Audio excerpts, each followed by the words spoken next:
Well, good afternoon. My name is Sam Beisline. Welcome to my YouTube channel. Today, this is part 3 on building a tangent track in the Middletown and Hummelstown Railroad in Middletown, Pennsylvania. I'm just going to go through here and explain a little bit on how to get my line side started on my panel. So, as you can see, the tie line is set on the line side. So generally you always have a mason line, and the mason line will be out here to the edge. But for the little panel I'm doing, the best thing I did was take an 18-inch tape measure and you mark 18 inches. So you put the tape measure against the base of the rail, come out here to 18 inches, and you make a mark with the chalk. It's regular chalk. Once you make the chalk, then you go ahead, get rid of the tape measure, and then you take the tie plate, stick it in, and you slide in until the shoulder, and you look down in the spike hole right here, which is now against the base of the rail. That's 18 inches. So that's how you end up getting the line side set up on any kind of track project. So that's the reason why this is called the line side rail. So tomorrow we'll go through and spike this up, and then we'll set this rail to this rail and gauge that.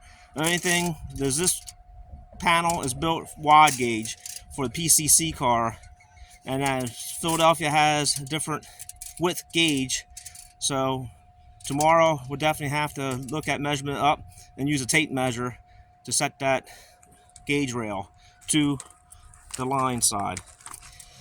Alright, so as you can see, I have a pair of joints across from each other. That's a good thing, because that way in the future, if we want to go ahead and take this panel apart and move the panel around in the yard, we could do that. So then one more thing down here, sort of interesting, is this rail, date-wise, is Bethlehem steel. And you can see Bethlehem open hearth 90A, which is ASE rail, and then the date 1913, which is 1913 right there.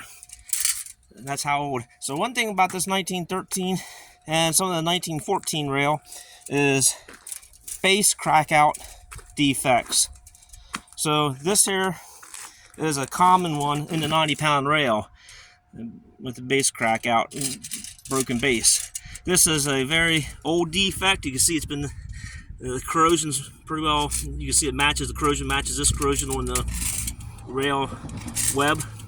But with that base being broke out, that was always a common defect with this size rail and this age of rail. So if you go to our CFR track standard 213, and you go back here into the page underneath rail defects, you see that there. And then we go underneath and read right there, number 2, broken base, means any break in the base of rail.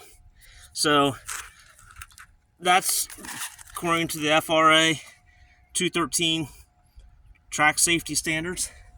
So in order to fix that, one thing they have done is just put a pair of bars on, which down here there's not one of those breaks.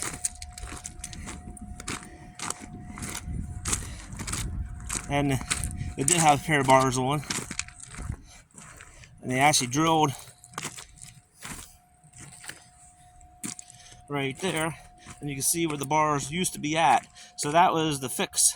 Instead of changing out the rail, they would just drill, or put a bar there to there, and drill 2 holes. The only thing about how they drilled this one here, what I don't like, is if this rail was still in service yet, I would actually drill the last holes instead of the 2 center holes. That's sort of my take. But you can see that rail there, it says Bethlehem open hearth 1913, And lo and behold, over here is another one of those defects. Here it actually still has the bars on yet, and you see how they drilled it. And there's no joint there at all, but that's how they repaired it. All right, this pretty well concludes today's work. This is how far we got today on the tangent panel for the PCC car that will be moving down and put on display here. All right, I'd like to thank everybody for watching my YouTube video, and tomorrow we'll go ahead and wrap this project up tomorrow. All right, thank you for everybody watching, and have a good evening. Thanks. Bye.